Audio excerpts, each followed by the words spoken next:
que ganhou ano passado. Ganhou, mas olha, se não tivesse aquela anulação de 11 jogos, nós estávamos fora, porque campeão de fato e direito seria Internacional. Porque os últimos 5 jogos, nós temos 14 pontos na frente e chegamos, entendeu? Com 1 ponto só roubado.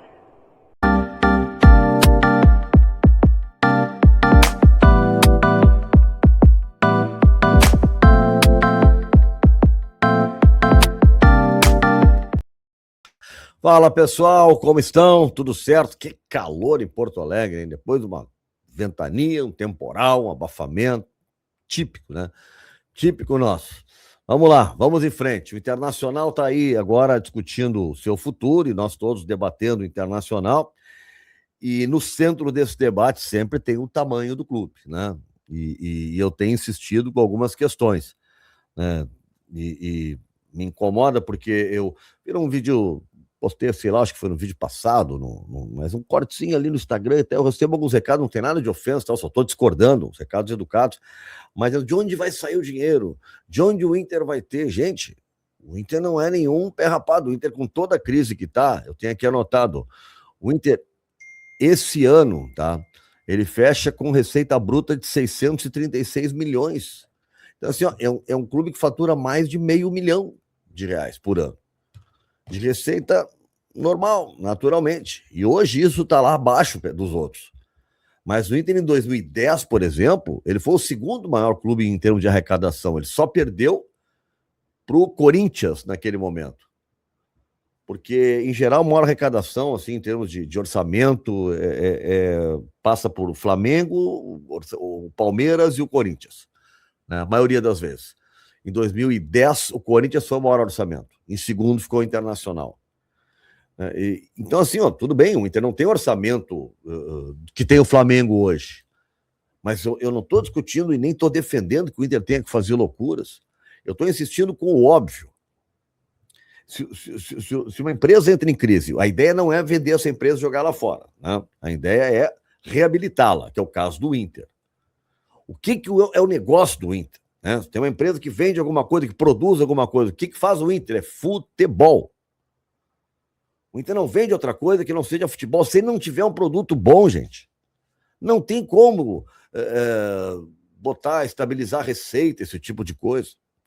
Então, quando eu peço um time competitivo, eu não estou incentivando que o Inter gaste, contrate sem ter condições. Não, não. Eu quero que o Inter pague em dia. É muito ruim a gente ver o Internacional a todo instante sendo cobrado publicamente. Aliás, esse é um papo para outra hora que a gente tem que ter, não só sobre o Inter, sobre o futebol brasileiro, né? É um tal de clube que não paga outro, impressionante, ninguém paga ninguém, a CBF tinha que estipular regras nisso, ou eles mesmos. Então tem 2 ligas aí, conversem entre eles, cheguem a um acordo, estão sem dinheiro, façam troca-troca, façam alguma coisa, mas tentem zerar as contas, porque é um desastre o que acontece. O Inter não paga, mas daí o Inter diz que também não recebe daqui, o outro que não recebe de lá, e assim vai, né? Assim vai. Mas isso é um papo para mais adiante. O que eu quero dizer é que a capacidade agora de quem está lá assumindo, o Abel, o Pesolano, a equipe que vai chegar junto com ele, talvez o Fabinho, que o Inter está negociando. O PVC hoje tem uma informação que há uma pendência de salário, né? Talvez o Fabinho estaria pedindo mais do que o Inter está oferecendo, não sei. Né? Essa é uma informação que não é minha, não sei como é que está esse negócio, tá? Mas eu sei que é o executivo que o Inter quer.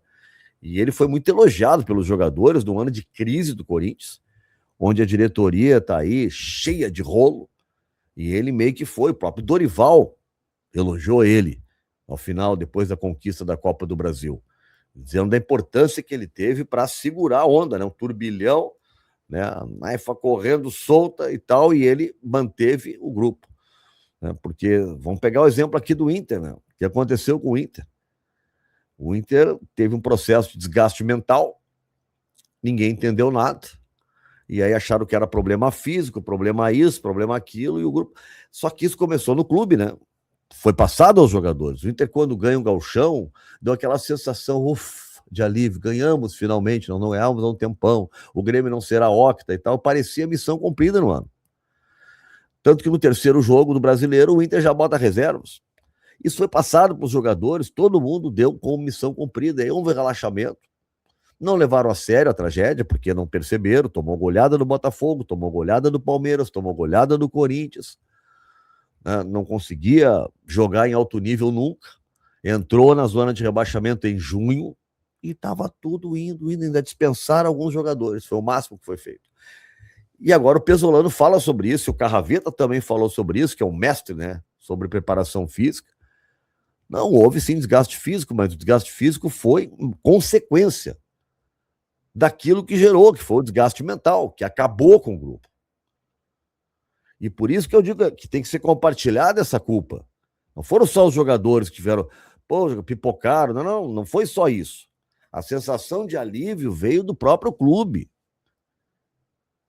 Teve um jogo do Brasileiro importante, acho que é o último jogo, até que não tinha presidente, vice de futebol, diretor de futebol, ninguém estava ali. Ninguém estava ali no Beira-Rio. Então, assim, houve muito desleixo, porque a missão estava cumprida. O Pesolano falou sobre isso na coletiva, só que não entrou no discurso que era o diagnóstico da diretoria anterior, que era problema físico. Não. O problema físico foi consequência de um problema, tá, que foi estrutural do clube, que achou que ganhar o gauchão era o principal objetivo. E por conta disso, o resto todo acabou sendo mal feito. Bom, sobre reforços, gente, o que está se falando aí, tá? Eu ouvi até agora os nomes, vou até aqui anotar, né? O nome do Pedro Raul, o nome mais falado. Eu confesso para vocês que não me empolga o nome do Pedro Raul, mas eu acho que é um bom jogador, pode contribuir. Agora, eu acho que se o Ricardo Matias sair, bom, traz o Pedro Raul. Agora, tendo o Ricardo Matias, eu acho que tem que apostar no Ricardo Matias. Não é o Borré que tem que ser o titular, agora é o Ricardo Matias. Agora, se ele realmente sair, bom, o Inter tem que repor, então pode trazer o Pedro Raul. Mas, né, é uma contratação que vai depender do coletivo para funcionar. Como eu vi falar, por exemplo, do Bruno Rodrigues, que é atacante do Palmeiras, jogador que chegou bem no Palmeiras, mas teve uma lesão séria, não teve mais espaço. O zagueiro chileno Paulo Dias, que está no River Plate, já foi titular, tecnicamente é bom zagueiro, não é muito grandão, acho que é 1,78 m, mas é bom zagueiro. E até por não ser grandão, tem que ter boa técnica, né?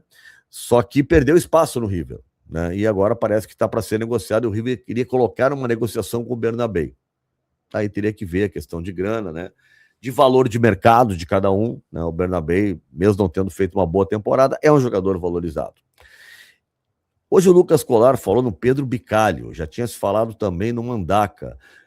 O Pedro Bicalho, eu confesso que não me empolga em nada, né? Eu acho que eu tenho medo de trazer claro que ele tem menos idade, ele tem 24 anos, mas eu tenho medo do Inter trazer um Richard de novo. Eu não vou falar, ele está no Azerbaijão, então não tenho muitos dados para falar sobre ele.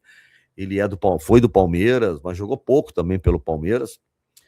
Já o Mandaca é um volante para grupo, eu gosto do Mandaca, melhor do que, acho que ele joga mais do que o Ronaldo, tá? E joga mais do que o Richard, com certeza. Agora, quem me empolga é o Luiz Gustavo.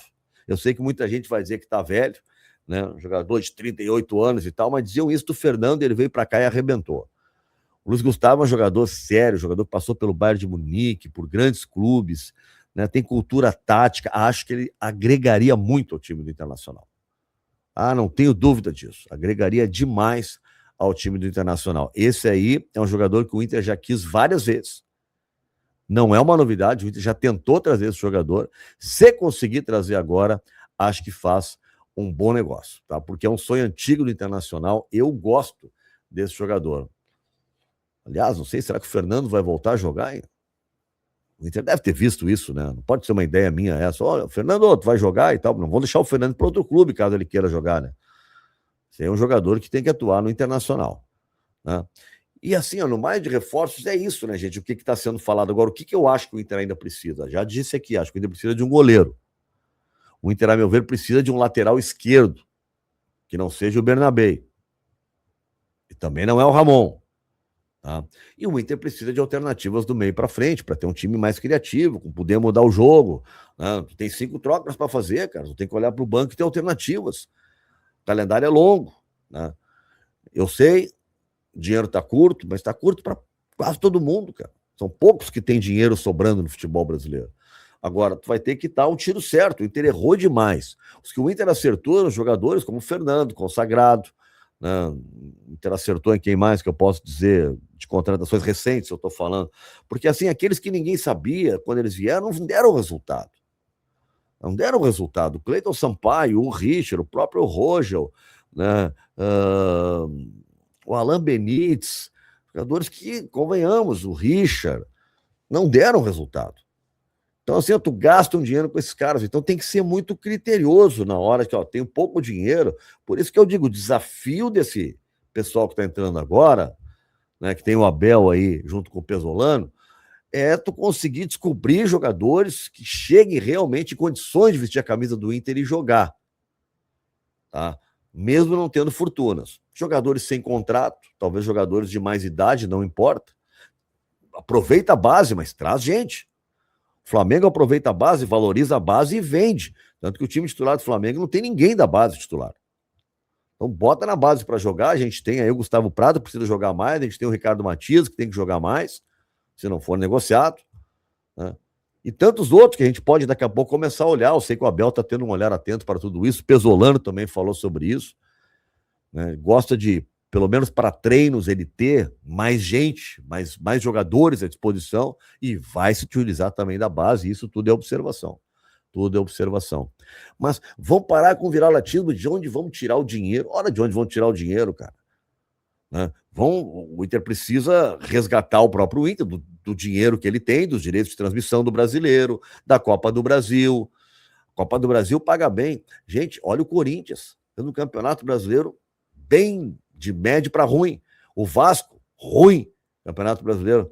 Os dois chegaram na final. O Vasco podia ter salvo o ano, o Corinthians salvou o seu ano, porque ele ganha vaga para a Libertadores, ele ganha uma fortuna ganhando a Copa do Brasil, já está na próxima Libertadores, já disputa a Supercopa Brasileira o ano que vem. É outro mundo, cara. É outro mundo. E a Copa do Brasil é só uma competição que o Inter pode ganhar se levar a sério. Se levar a sério a competição. Entender que cada jogo ali é decisivo, é eliminatório. Tem que entrar, morrer como entrou o Corinthians, como o próprio Vasco entrou, né? E conseguiu aí, né, no final do ano, salvar a temporada, que poderia ser um desastre. Ser um desastre, né, para o Corinthians. Então, o Inter tem uma competição importante que é a Copa do Brasil. Então, não tem que pensar, vamos entrar para não ser rebaixado, mas que conversa é essa? Sim, fazer uma gestão responsável, e gestão responsável faz parte de ter time competitivo, porque esse é o produto do Inter. O Inter não fabrica outra coisa. O Inter produz futebol e ele tem que ter um bom produto. Tá bom, galera? Não te esquece de se inscrever no meu canal, deixar aí o teu comentário aí embaixo, que eu quero conversar com vocês. Dá um like aí também, que impulsiona bastante o vídeo. Tá? Se quiser ser membro do canal, vem para cá, que nós teremos algumas novidades aí em 2026 e 2026, tá? De verdade. Não é um 7-1, tá bom? Tchau, falamos.